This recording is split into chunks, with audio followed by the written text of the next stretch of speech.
Hi everybody, my name is Andrew Townsend. I'm a runner, writer, and what else am I? A photographer from Reading here in the UK. Today I'd like to talk to you about my new book, Moving Mountains.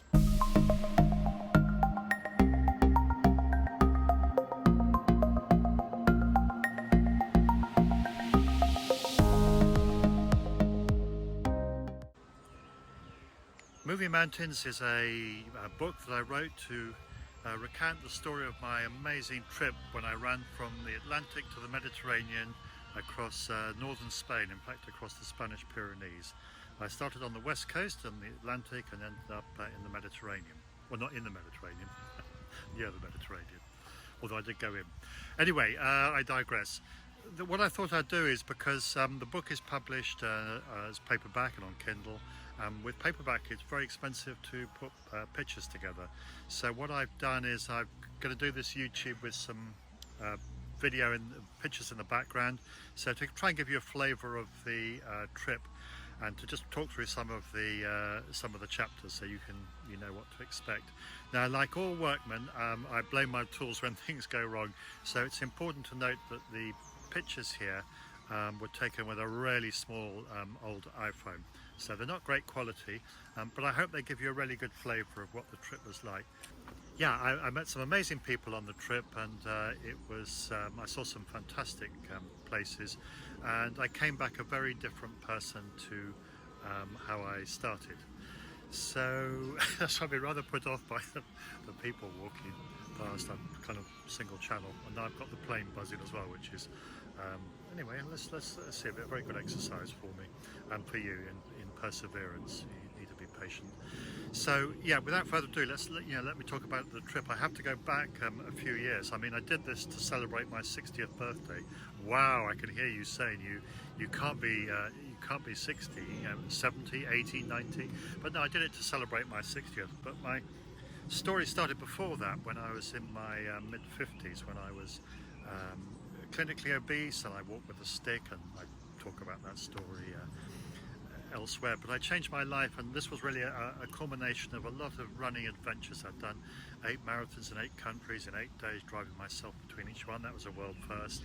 I had done a whole lot of iconic trail races, and this was kind of a culmination to celebrate me, feeling good, and to see what I could actually do, and to try and inspire others as well, because as will transpire if you read the book and if you listen to this, I'm a very, very ordinary person that just happened to do extraordinary things, and that's available to us all, by the way. So anyway, the in my own sort of normal way, the guidebook, I call it loosely the guidebook, it arrived the day before I left. It's a wonderful book called the GR11, Guide to the GR11 by Brian Johnson. And what I was trying to do was to emulate the world's greatest trail runner, Kilian Jornet. He had made the same trip, and it was in fact his video that inspired me to choose to do this trip. He had made it a few years before, and he unbelievably had done the 500 plus miles and 125,000 feet of elevation. Unbelievably, he had done that in less than, I think it took 9 days, which is pretty amazing. So I knew I wasn't going to do it in 9 days, but I was hoping to try and do it in 21. So that was kind of the inspiration. So anyway, the journey started when I got to Irun on the Atlantic coast, and off I left. And the first part of the book, there's a plane now. It's not my day, is it? The first part of the book really, it tries to explain the amazing kind of earth-shattering change from coming from a city, Reading in Berkshire with 200,000 people, whatever it is, and all these cars and things, and suddenly you're in the middle of nowhere. And not only are you in the middle of nowhere, you're in the middle of nowhere on your own. Because this was a solo run. I was very fortunate that my family came out for bits of the trip, and they would meet me in the evenings and things. But the actual running and the journey itself was a solo effort. So the first part really, I bump into a few people, some amusing incidents, but it's really trying to come to terms with the immense kind of challenge that I'd taken on, and how was I going to cope with all this. But I soon found my feet, and even trying to get food was quite interesting, because I don't eat meat, and Spain's not famous for for vegetarians, I don't think. But the people were so nice, you know, in the evenings when I went to the restaurants and cafes and things that I managed to find en route, because I decided not to camp. You know, this is a wild, desolate place, the Pyrenees, and I tried to stop off every evening in a little village or whatever, which would have a hostel or a hotel. But it was really badly planned. I'd only got my first three nights accommodation booked, and after that it was kind of pot luck, but you know, it worked out up to a point. So the other problem I came across in the early days was just how much water I was going to need, and there wasn't enough. I wasn't too worried about the food. I mean, I'm quite a big bloke anyway, so I could afford to lose a few kilos. But the water was a huge problem right from day one. I could see that this was going to be an issue. And the excellent guide does give you stopping off points, but of course they change year on year. You know, one year the stream might be running, one year it might not. But I was very fussy to start with. I looked back on it with amusement, because I would say, well, I'm not drinking out of that. You know, I'm sure a cow might be 5 miles up the stream and has dipped its paw in it. I'm not going to drink out of that. By the end, I'd have drunk out of a puddle. I was so thirsty. You know, it was a huge seismic change. But I came back a very different person to how I left in so many ways. And part of the book's about that.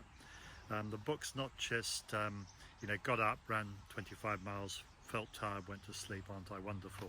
It was, you know, got up, blubbing, crying with, you know, the physical demands, the mental demands, laughing, you know, the joy of making a trip like this. It was absolutely, you know, absolutely joyous for someone like me who loves being alone and loves being on my own.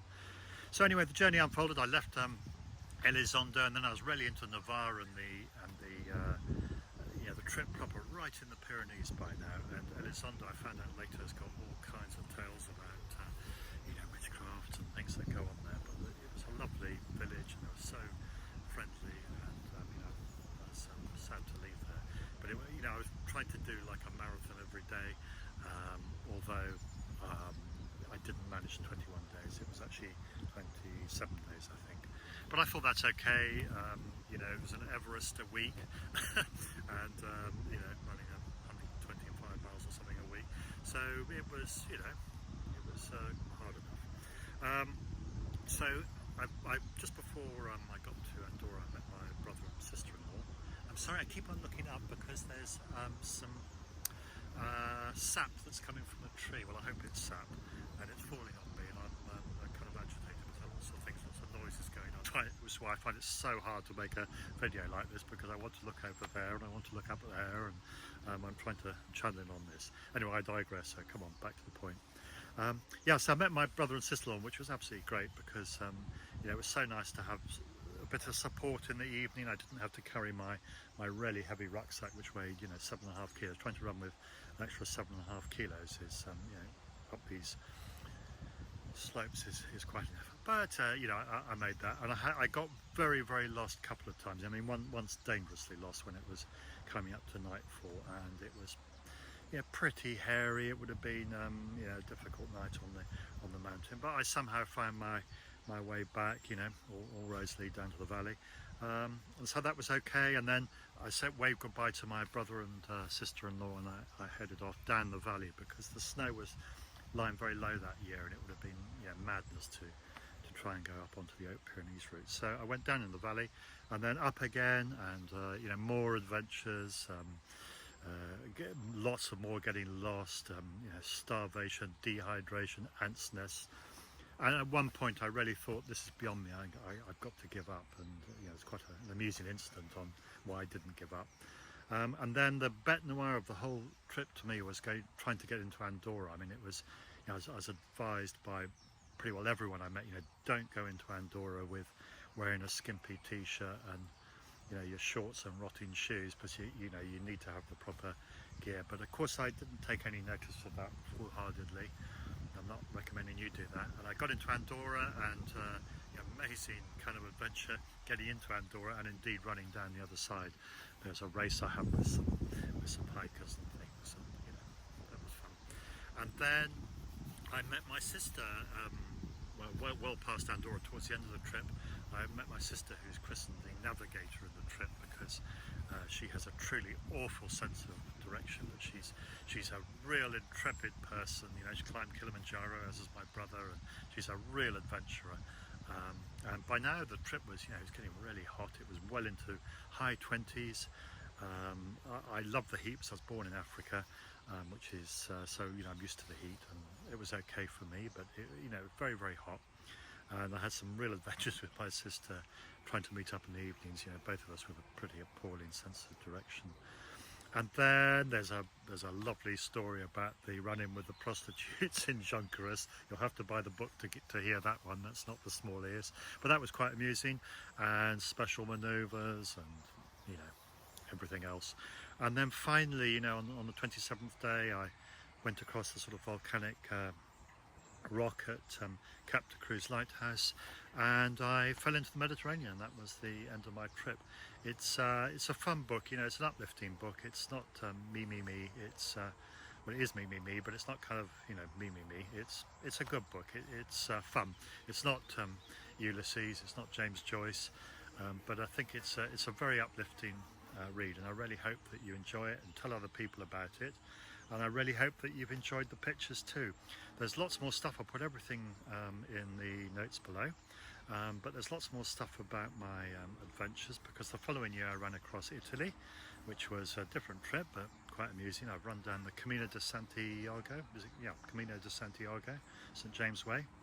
I started in France, whizzed over the Pyrenees, and then down, and there's a little booklet on that, a picture book on the website if you want to get that. That's free actually as a digital download. So if you go onto the website, go into the shop, order the, what's it called?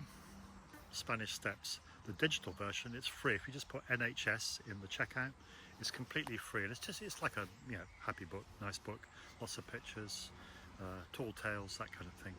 So I hope you've enjoyed this video. There's going to be some more videos. I do find it very, very difficult to talk to the camera, but I'm going to persevere like everything I do. I keep trying, and you have a good day. Thank you.